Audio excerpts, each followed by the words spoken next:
Welcome back, viewers. This is the next 5 minutes. Divine timing is here. In the last video we did, false prophets, ISO big prophets, I talked about divine timing. And as I said there, divine timing was something I did not like. This was a sign of my immaturity, but not my understanding of divine timing that I had. It was the wisdom of divine timing that I lacked. Now you should like this story. I only thought about it after we uploaded the false prophet video. When my son was just 6 years old, I took him to the toy store. This was early in the morning. Just the two of us and the owner of the store. And of course, my son asked for a toy. I told him, you know the rules. If you can carry it to the register, you can have it. Now I thought that was smart because expensive toys would be too big or too heavy for him to carry, right? Well, he found a big stuffed animal toy that came in a huge box. Cool, I wasn't worried. No assembly required, no batteries needed. Okay, the box turned out to be more difficult than he could handle. The box was so big, he couldn't see where he was going. He bumped into things, and he had to put the box down a few times. Now, this whole time I'm thinking, I'm an awesome dad, right? Surely the owner of this store is impressed with my parenting skills. He was smiling, and I'm sure he was rooting for my son, but I was rooting for him too. You couldn't tell though, because for me, or for my son, this was a lesson. So I stood there with my arms folded, with a stern look on my face. Now I see the frustration on my son's face. He's growing tired. This is definitely more than he can handle. He eventually made it to the front of the counter, but he now had to raise it up and push it over the top. For a moment, it looked like the box would fall.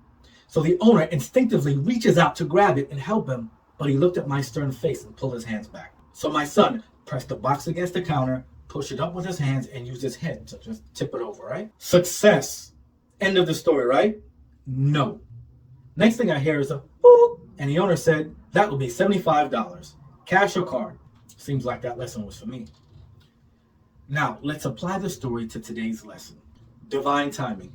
So how does this story relate to divine timing? Well, in my understanding of time, this only took 10 minutes. In my 6-year-old's understanding of time, this took his entire life. In my adult life, I've been waiting for divine timing for a decade in some cases. But to God, this is a moment in time. But I wonder how many times God watched me struggle with something that I wanted, knowing that I would get it, and he just stood there with his arms folded, watching me, rooting for it. Divine timing means to me that God is working on it, but you are working on it too. That's one of the main themes for today. I'll explain more about that one later, but the other theme is God's promises to us.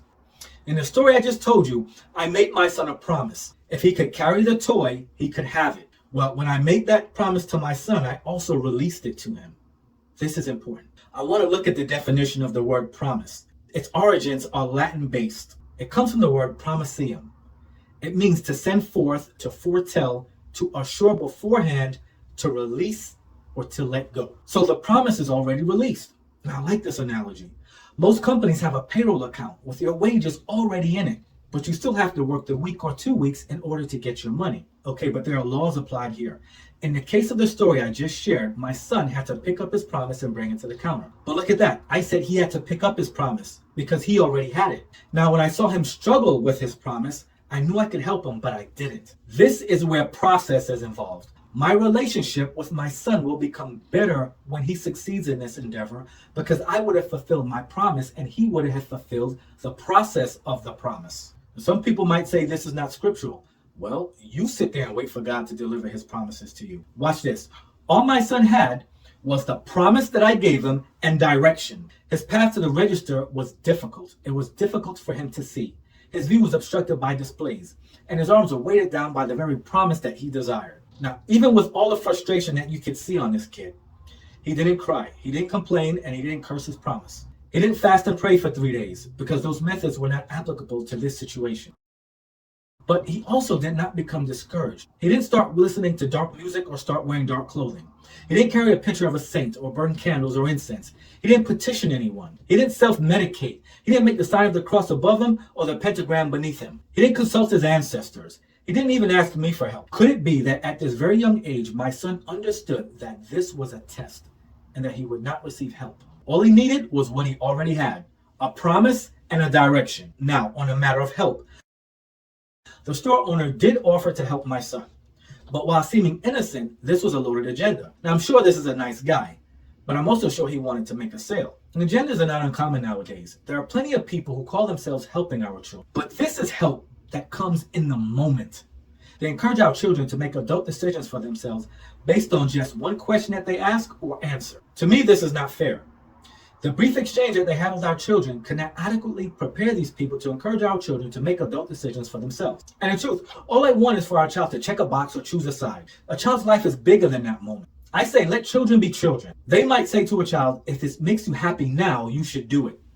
So if you're happy now, you should be happy for the rest of your life, right? But they have no lessons to give the children, no teaching, no testing, only the false promise of that moment. Now, I'm very careful with this.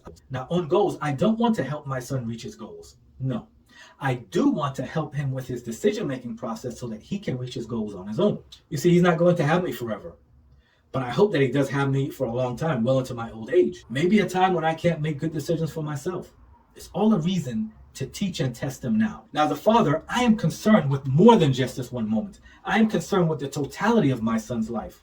And while he is struggling with his promise, he's also learning. And I'm learning too. I'm learning more about him. Additionally, the outcome of this test would determine the nature and the timing of the next test that I give to him. Make note, the lessons that we receive are greater than the time it takes to receive the lesson.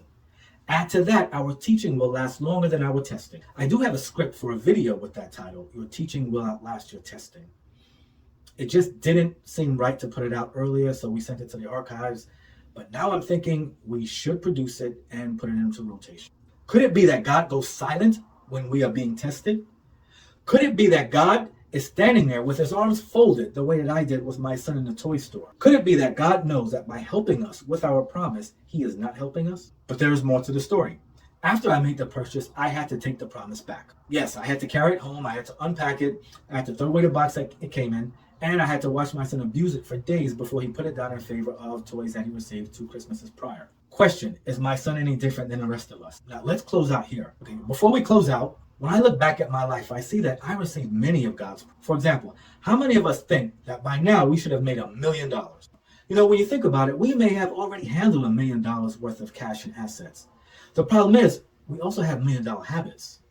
Okay, if you recall seeing that message about donating blood at the beginning of this session, you should know that according to givingblood.org, someone needs blood every 2 seconds. Only 37% of the U.S. population is eligible to donate blood, and less than 10% of us actually donate blood annually. Myself, I pledged to donate blood twice this year, and I hope you'll join me. All right, that's it. I'm Abrams. You're awesome. I'll see you in the next 5 minutes.